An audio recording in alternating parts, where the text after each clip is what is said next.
سلام بچه اومدیم بعد ویدیو و آموزش FC 25 دفعه میکنیم آموزش پلیر کریر بگیم. اگر از ویدیو لذت بردید لطفا سابسکرایب رو بزنید. ما میریم وارد پلیر کریر میشیم، به نیو پلیر کریر میزنیم. وای میشیم تا بیاره. این گزینه اولی گزینه که برامون باز میشه گزینه وسطیه، اینه که ما فقط توی این بخش که رفتیم فعالیت کنیم، ولی وقتی بخش بعدی میزنیم میتونیم هم بازی کنید اینجا ساختمون به مثلا میرید با دوستتون بازی کنید به اونجا. یا ما مثلا دومی انتخاب میکنیم، اینجا 4 بخش براتون میاره. اولین بخش میگه که نیو من پلیر، یعنی پلیر مرد، بعدی میشه پلیر زن، بعدی میشه پلیر بازیکنی که در حال حاضر بازی میکنه، بعدی هم آیکونه که خیلی خوب شد. ما مثلا میریم توی قسمت پلیرش،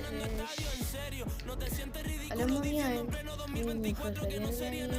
اینجا اولی میشه اسمتون انتخاب کرد، بعد فامیلی بخشش کاری نداریم، اسمی که روی پیراهن نوشته، شماره پیراهن و حالا میزنم میرم داخل هر کدام این بخش رو میزنیم. اگه یه دونه آردو بزنید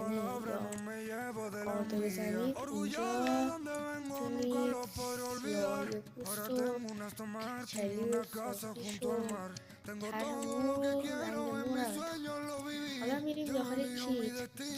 ما اینجا اولین بخش مثلا میذاریم توی دومیش، حالا همینا رو میذاریم. میریم بخش بعدی توی تتو میتونیم بذاریم، میگذرم ازش. اینجا ما میتونیم خوشحالی های بعد گلم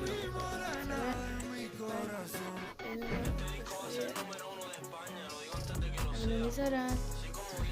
اینجا میشه ضربه کاشته زدنش، بعدی ضربه پنالتی، همینطور ضربه پنالتی.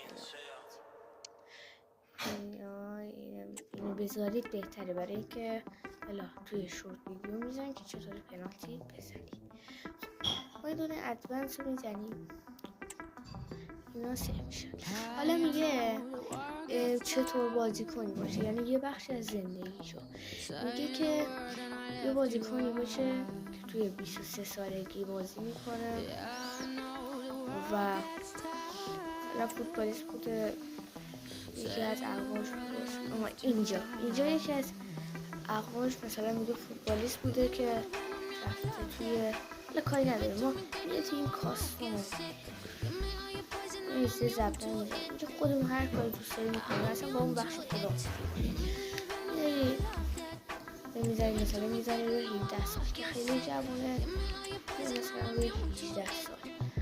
ماهتونش مثلا من میزنم روی مارچ 17.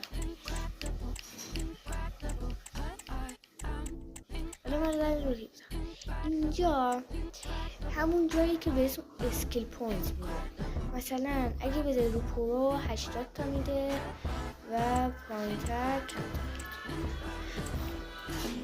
اینجا گفته اون بخش پلی استایلش که همون نقره رنگه چند تا پوکش باز باشه. میذاره مثلا 6-5 تا که راه اساسی. بعد میگه تو این بخشش کدوم یکی از بخش کاملش باز باشه. مثلا ما این بخش که حمله زیاد به کارمون میاد و یه ضرب نکنیم، اینجا باید تیمو انتخاب کنیم. تیمو من میارم مثلا رالیم دارم توی رال. پس اگه از این ویدیو خوشتون یادتون نره سابسکرایب. اینجا میتونید شما قدش رو اندازه‌گیری کنید همونطور که دارید توی ویدیو نگاه میکنید. توی سمت چپ هر چقدر ما قد ببریم پایین‌تر، سرعت بازیکن بالاتر میره و جامپینگش پایین‌تر. حالا من چون نمیخوام بذارم زیاد بالا، اینجا میذارم که زیاد پایین نباشه. اینجا گفته پستتون چی باشه، فوروارد باشه، هافبک باشه، همینطور که بیاد پایین، بعد دیگه دروازه‌بان و فوروارد. نوعی فوروارد گلزنه میخوایم باشیم، میگه توی میخواید نوک بازی کنیم، وینگر راست یا این وینگر راست، اینم وینگر چپه. بعد مثلا ما میگیم وینگر چپ، اگه وینگر چپ بذاری راست فوروارد، اگه وینگر راست بذاری چپ، این مهاجم رو هم بذاری که انتخاب کنی. نه اینم میذارم یه راست. اینجا میگه تایم بازی، من نمیخوام چون سریع خود بازیام بره 3 دقیقه میذارم. بعد میریم روی اینجا سطح بازیتونه، این لئون اوتو نمیدونم، بعدی ارزتونه و این که توی مثلا لیگ قهرمانان یا جامای دیگه هستید یا نه.